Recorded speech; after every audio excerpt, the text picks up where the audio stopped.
Hello, greetings. You are welcome to AgroMix Academy once more. Today, I'll be talking about one of the biggest challenge I've faced so far as fish farming business is concerned. If you are into the sector or if you are planning to get into the sector, you should know that it has its own setbacks, its own challenges. I have faced so many challenges, but what I'm sharing to you is peculiar. The one I would consider one of the biggest challenges I face in the sector so far, because I'm prepared, I'm ready for the future. I know in future some challenges will come. What I want at the end is how I get out of these challenges. We have faced a lot, and we always prepare to get out of it, because the goal is bigger than all of the challenges that we are facing. Here is my story. When that is few years back, I decided to when I learned hatchery, that is how to do reproduction, catfish reproduction. I spent money. I had to get money, source of money and materials, equipment to set up my own lab. To set up my own lab, and my first attempt, I almost get there, but uh, I quit. I quit because the finance was short to run the lab, my own lab. So I had to start doing for people. I had to start introducing the service, that is telling people that I can do reproduction. I actually I actually succeeded in some, that is some farms, but in some farm I did not, because managing a lab is totally different. I mean, it's a field on its own. That is just lab management. It's a field on its own. You miss one step, you may lose everything. So after working with some players and raise capital again, reinvested in the lab, reinvested in the lab, and I did reproduction. I did reproduction. Everything was going on well, because reproduction is something. It's a process. It's a process. You need to do your injection. You need to sort out your broodstock, or you buy the broodstock from a reputable source. You need to inject your broodstock. You do the stripping. You do the fertilization, then spawning, and actually when the egg hatches, uh, start uh, you start feeding and managing the water uh, from the third day. So I had to go through those processes, and you know how our country is. We had light issue. We had issue, that is the electricity, the power source was not the best, and we could not afford a secondary power source, that is a generator or solar. So we do hatchery, and we were expecting about 50,000 flies.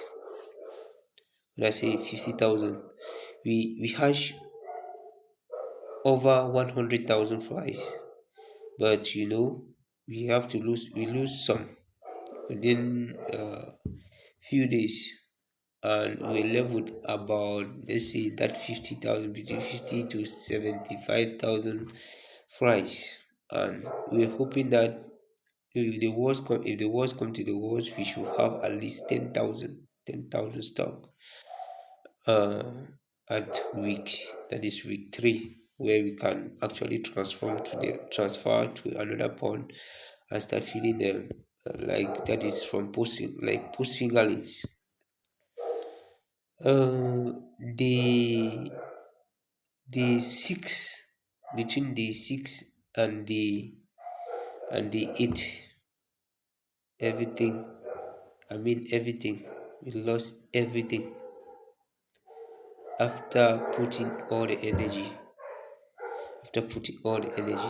I mean I was shocked because if you are versed with reproduction, if you are versed with catfish reproduction, you should actually know the size of the fry at the six, at the eight, at the eight.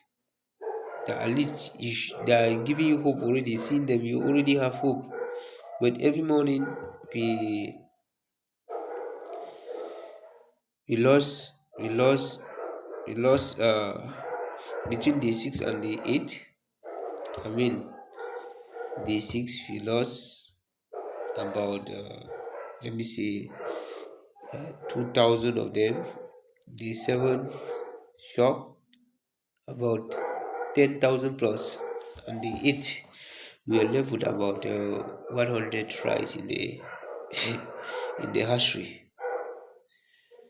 I could not actually figure out everything, but we have we had power outage. That is, we had no light for 3 days.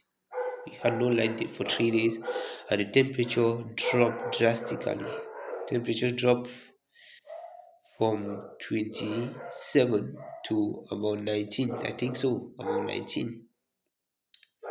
It dropped drastically, and when there's no light, to get water in the lab also was not easy.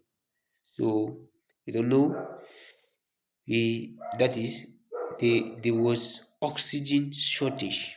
There was oxygen shortage in the water. So it could be the cause. It could also be the cause, oxygen shortage, and also accumulation of ammonia in the water because the equipment we use is being powered by electricity. For example, to uh, to remedy ammonia or nitrate in water, we use UV stabilizer. That is, it kills or it identifies bacteria, it eliminates bacteria that could cause harm in the pond. So you don't know, it could be that, it could be too much accumulation of ammonia, it could be shortage of oxygen in the water. So and this was due to the power supply. We had no light. So if you are venturing into the business, you should be able, or you should know that you are going in for something that can make you cry, or you will cry at times and laughing at times. Let no one fool you that everywhere is juicy. It is not juicy. It's business. I need to face the reality. Thank you. I'll be sharing more about the challenges I'm facing in the farm. And if you like the video, please do well to comment, and also you can let me know what are the challenges you have faced, or what is your biggest challenge you have faced. Me losing over 100,000 fingerlings is something that I was supposed to say no, I'm done with this business, but I'm still in and I'm prepared. Thank you very much.